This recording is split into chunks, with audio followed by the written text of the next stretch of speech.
नाज़रीन कराम, आज हम किसी इल्ज़ाम, किसी खदशे या किसी मफरूज़े की बात नहीं कर रहे। आज हम साबित शुदा हक़ाइक़ की बात कर रहे हैं और ये हक़ाइक़ पूरी दुनिया के सामने ये ऐलान कर चुके हैं कि साने के बाद असल मुल्ज़िम भारत है। भारत ने एक बार फिर वही घटिया और घिनौना खेल खेला जो वो दहाइयों से खेलता आ रहा है। ऑस्ट्रेलिया के शहर सिडनी में बॉन्डी बीच पर होने वाले वाक़े के फौरन बाद बगैर तहकीक, बगैर शवाहिद और बगैर किसी अखलाकी जुर्रत के भारत ने पाकिस्तान पर इल्जाम थोप दिया, सिर्फ इस बुनियाद पर कि हमला आवर के नाम इस्लामी थे। ये सहाफत नहीं थी, ये तफ्तीश नहीं थी, ये रियासती सतह का झूठ, प्रोपेगेंडा और किरदार कशी थी। नाजरीन, अब सच पूरी तरह सामने आ चुका। बॉन्डी बीच हमले में मुलव्वस बाप भारतीय नेशनल था। उसने भारतीय शहरियत तर्क नहीं की, उसके पास भारतीय पासपोर्ट था और वो मुसलसल भारत के दौरे करता रहा।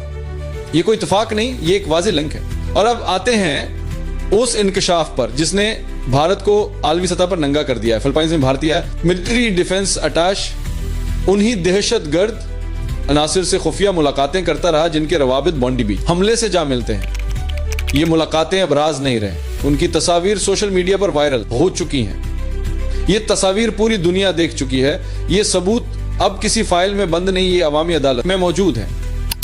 अब सवाल ये नहीं कि क्या भारत मुलव्वस है, सवाल ये है कि भारत कब से दहशतगर्द तंजीमों के साथ ये गंदा खेल खेल रहा है। Recently travelled to the Philippines. The authorities there said they entered the country on November the 1st and left on November the 28th. नाज़रीन, कोई भी जिम्मेदार रियासत किसी दूसरे मुल्क में दहशतगर्द नेटवर्क से रवाबित नहीं रखती। कोई भी मुहज़्ज़ब मुल्क अपने मिलिट्री डिफेंस अटैश को दहशतगर्द अनासिर से खुफिया मुलाकातों के लिए इस्तेमाल नहीं करता, लेकिन भारत ने यही और उसका जुर्म है।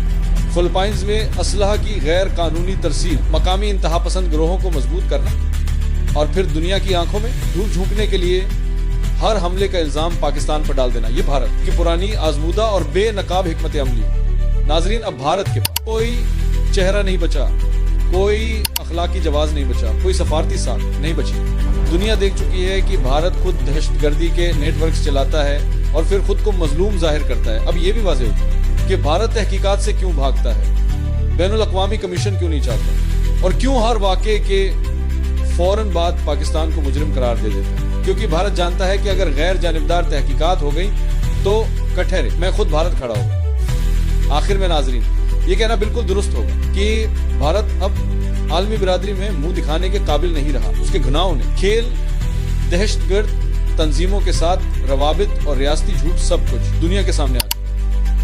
अब फैसला दुनिया के हाथ में है, या सच के साथ खड़ी हो या एक बेनकाब रियासती दहशतगर्दी को खामोशी से कबूल करे।